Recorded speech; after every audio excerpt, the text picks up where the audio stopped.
যিনি কোনো অস্ত্র না তুলেই মহাভারত জয় করে নেন, তিনি শব্দ দিয়ে নয়, নিজের হাসি আর জ্ঞান দিয়ে পৃথিবীকে পথ দেখান।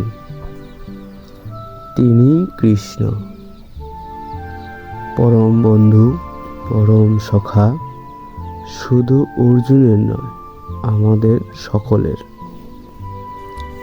যখন তিনি বাঁশি বাজান, প্রকৃতি নাচে আর সময় থমকে যায়, আর প্রয়োজনে সুদর্শন চক্র অন্যায়ের বিনাশে নেমে আসে।